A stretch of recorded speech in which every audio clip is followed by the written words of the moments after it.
My name is Kelsey. This year, I'll be turning 45. Our only son began living independently when he went off to college. And suddenly the house that my husband and I once shared with him feels much more spacious. This custom-built home was designed after many discussions with my husband. We built a spacious 5-bedroom house with a vaulted ceiling that spans 3 stories, ensuring there's plenty of room for the kids to run around without any issues. Our large balcony is where I proudly grow my herbs, from lavender to chamomile, and edible ones like basil, mint, and rosemary. I grow a variety of herbs. A mojito made with freshly picked mint is the best, and my homemade basil sauce is my son's favorite. I always pack it in jars and sneak it into the care packages I send him. My husband's study, a space he's particular about, has ample workspace and large shelves that reach the ceiling, displaying his collection of books and video games.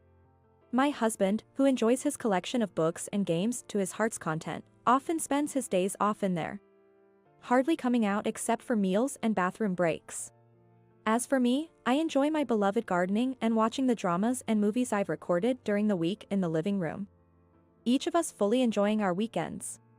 While enjoying a peaceful weekend like this, I often think to myself, is this the relaxed second phase of life after raising children? Both my husband and I work late on weekdays. We stretched our budget to build this house, and I've been covering the mortgage payments with my income. Once our son turned 1, we placed him in daycare and I worked reduced hours. When he became more independent, I started working full-time as a regular employee. Now that child rearing has settled down, my current passions are my job and my home garden. Such were the peaceful days until an unexpected event turned everything upside down. I sold this house to my older brother. At first, I couldn't understand what my husband was saying. "What do you mean?" When I asked, confused, my husband explained with a slightly irritated look. "You know my brother has always lived in an apartment, right? It's pitiful with 3 kids in a 2-bedroom apartment. Our son has moved out. So I thought it was a good time to pass this house on to my brother." My husband decided something so important without consulting me. As I puzzled over this, he glared at me with a deep frown. "Don't you know what it means to help people? It's normal to lend a hand when family is in trouble. How heartless can you be?" While I respect the desire to help a struggling family member, the fact that he made this decision without consulting me, his cohabitant wife, is simply unacceptable. Where will we live? It's unfair to be informed about it after it's been decided. Anger was bubbling up inside me, but I managed to lock it away deep in my heart and spoke to my husband rationally. However, in the end, I was silenced with these words. "Enough. I'm the breadwinner of this family. Just keep quiet and follow my lead." Although my husband has always been a bit authoritarian since we got married, this was the first time he had imposed his opinion on me to this extent. Moreover, my brother-in-law and his wife have a tendency to rely on us for various things. 3 years ago, the brother-in-law and his wife, who frequently visited our home, would say, "You only have 1 child who's already big, so you can take care of our kids a bit," and then leave their 3 elementary school children with us to go out. It was just me and my son taking care of the 3 kids. They would make excuses to leave their children at our house and enjoy themselves. "Our house is big, so feel free to ask for help." While my husband would be accommodating to his brother, he never actually took care of the kids himself and would just shut himself in his study. Before I knew it, he had even installed a lock on the inside to keep them from coming in. And the nephews we were looking after had no sense of restraint. "I'm tired of your cooking. I want to eat out. I want a hamburger. Mom and Dad said that you are very kind and will grant any request we have." With parents like that, it's no wonder the kids turned out this way. No matter how many times I talked to my husband, he never listened to my opinions. Even our son, who was in high school at the time, was fed up with the weekends. We discussed it and decided to avoid taking care of our nephews by having our son work part-time and me taking on extra work. Even my husband, who was the only one free, seemed to dislike taking care of them alone and managed to talk his way out of it with them, despite having become distant from my brother-in-law and his wife since then. I was dizzy with shock when I suddenly found out about the house being handed over. The next day, my brother-in-law and his wife came to our house under the guise of an inspection. The nephews, now in middle school, were still as brash as ever.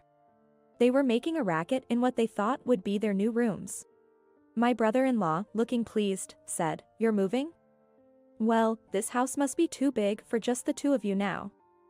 Don't worry. We'll take good care of it." I had no idea about moving until yesterday, but my brother-in-law showed no consideration. And my sister-in-law, acting as if she owned the place, stood in the kitchen. "Make sure you hire a proper cleaning service before you leave. It'll be a hassle for us if you skimp on that." How brazen can you get? I was astounded by my sister-in-law's blatant desire for us to leave quickly. Even when I hinted that the mortgage wasn't fully paid off yet, my brother-in-law just smiled confidently and said, "Don't worry.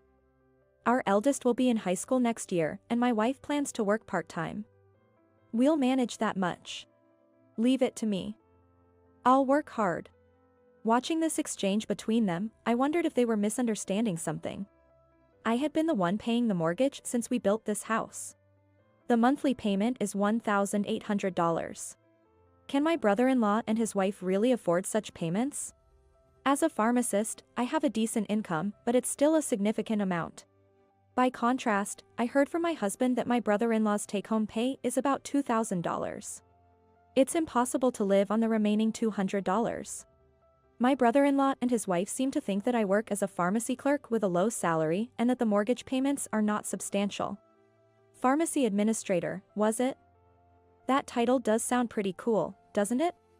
I'm currently studying for a medical administration certification through a correspondence course. Once I get it, I'll re-enter the workforce. My brother-in-law and his wife are carelessly optimistic. My husband is a very proud man, and I've always sensed that he feels somewhat inferior because I earn significantly more than he does.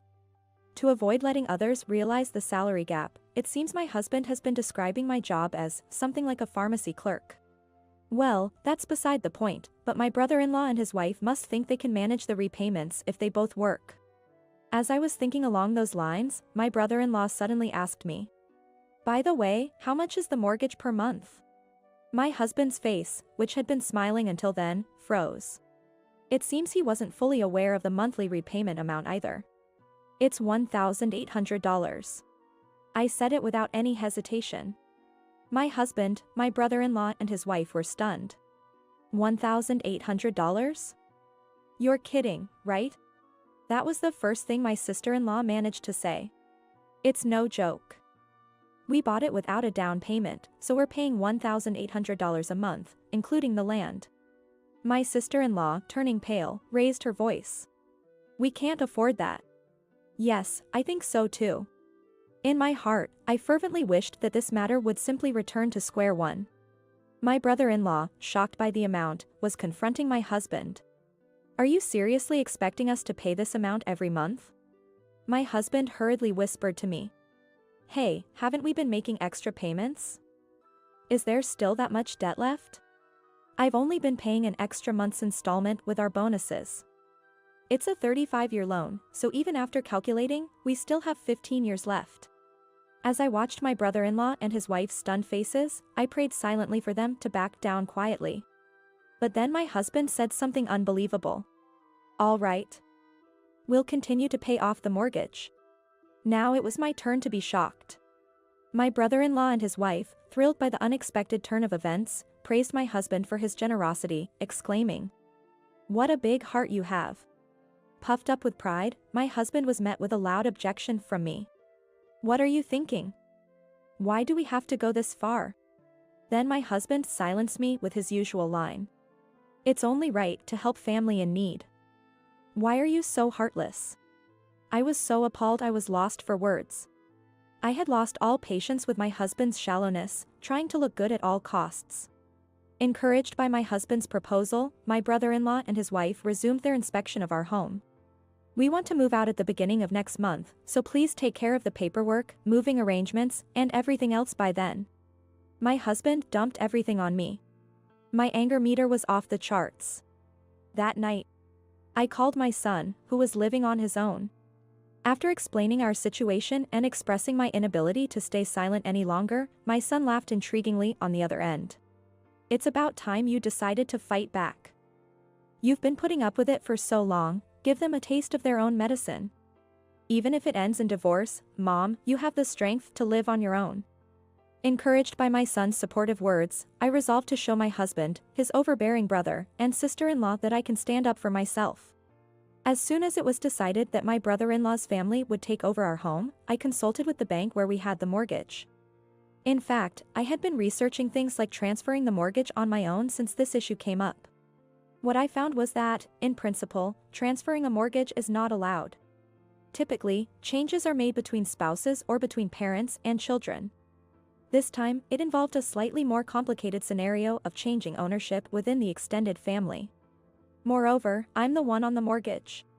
While it's possible to change the name on the mortgage by hiding the relationship, if the financial institution finds out, it could be considered a serious breach of contract, and in the worst case, they could demand full repayment of the loan.